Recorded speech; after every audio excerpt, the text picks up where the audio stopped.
जी भैया। वंदना जी नमस्कार। हेलो। आ रही है आवाज, आ रही है मेरी? नमस्ते भैया। जी हाँ जी। अच्छा अच्छा, आपने मतलब ये पोल में हिस्सा लिया है, इसलिए मैंने आपको फोन किया है कि आपने कहा ये सामाजिक विचार आपको लगा, तो उसके ऊपर जरा कुछ बताना चाहे तो बताइए। भैया मतलब इसके बारे में भी आप ही ने मेरे को खुलासा किया था जब मैंने इसको पूछा था कि ये राजनीतिक तल पे है या आध्यात्मिक तल पे है या सामाजिक तल पे है। जी जी। तो इसका खुलासा आपने मुझे किया था कि जो कुछ भी ये जो चारों संसाधन है ये सामाजिक तल से है। राजनीतिक से इसका कुछ लेना देना नहीं है। तो क्योंकि ये मेनली हमारा जीवन समाज के साथ ही मतलब हम समाज में ही रह रहे होते हैं और समाज के साथ ही हमारा ज्यादा मतलब वी आर सोशल एनिमल्स। जी जी तो जी। इस भी हाफ पे भैया सामाजिक तल पे ही लगा विचार मुझे ओके, भैया। उस पे आपकी समझ को थोड़ा मैं और आगे ले जाऊंगा। जैसे आपके घर में गेहूं का आटा है, तो उसी आटे से आप चाहे तो रोटी बना ले, आप चाहे तो पराठा बना ले, आप चाहे तो उससे पूड़ी बना ले, आप चाहे तो उससे कुछ और बना ले।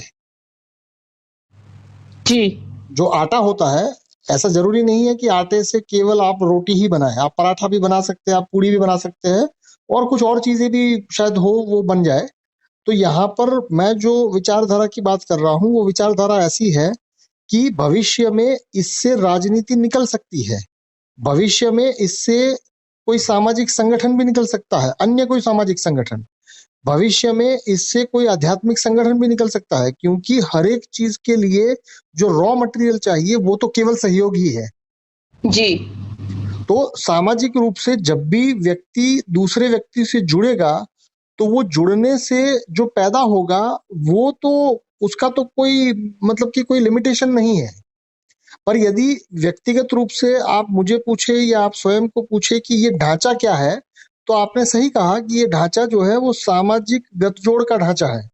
इसमें सामाजिक कनेक्शन डेवलप किए जाएंगे, ताकि वो कनेक्शन जो है वो समाज की बेहतरी में काम आए। हो सकता है कि उस बेहतरी के लिए एक स्कूल की जरूरत हो, तो वो स्कूल बनाने के काम में लग जाए। हो सकता बिल्कुल है भैया। कि उस की जरूरत कहीं कुआं बनाने में या कहीं कोई संस्था बनाने में लगे। तो मेरा कहना ये है कि इसको आप आटे की तरह लीजिए, इसको आप रॉ मटेरियल की तरह लीजिए। हाँ, इसकी शक्ल एनजीओ की होगी, ये अपने आप में कोई प्राइवेट संस्था या कोई राजनीतिक संस्था या इवन कोई आध्यात्मिक संस्था नहीं बनेगी।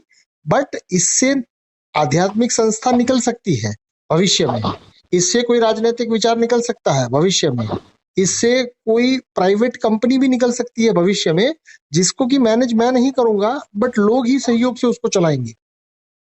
जी भैया। समझ में आ रहा है या कंफ्यूजन क्रिएट हाँ हो जी। रहा है? हाँ जी क्लियर हो रहा है भैया, बात क्लियर है, स्पष्ट है।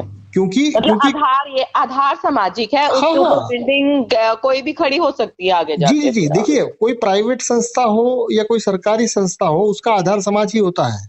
बिल्कुल बिल्कुल भैया। क्योंकि प्राइवेट कंपनी में ऐसा नहीं है कि लोग मंगल से आता है, उसमें भी लोग समाज से ही आते हैं। कोई जी राजनीतिक पार्टी है तो राजनीतिक पार्टी में भी लोग तो समाज से ही आते हैं। जी। जी तो बेसिकली ये सामाजिक संस्था ही होगी। बट इस सामाजिक संस्था को आप इस तरह से देखिए कि it is a opportunity for all.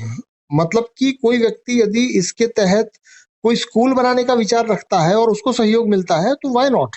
और यदि उसी हिसाब से यदि आगे चल के इससे कोई आध्यात्मिक संगठन, कोई राजकीय संगठन या किसी भी प्रकार का कोई भी संगठन निकलता है और उसको सहयोग मिलता है, क्योंकि सारी चीजें जो है वो सामाजिक ताने बाने और सामाजिक सहयोग से ही आगे बढ़ती है। जी। जी बिल्कुल भैया, वो उसमें भी बोला ही गया ना, संगम शरणम गच्छामि। हाँ हाँ, वही तो होता है। क्योंकि एक हाँ, व्यक्ति का विचार जब एक व्यक्ति का ना रह के पूरे समाज का हो जाए, तो उसका लाभ सबको मिलेगा, सबको उसकी मिलता है। गहराई सबको मिलेगी, उसका आनंद सबको मिलेगा।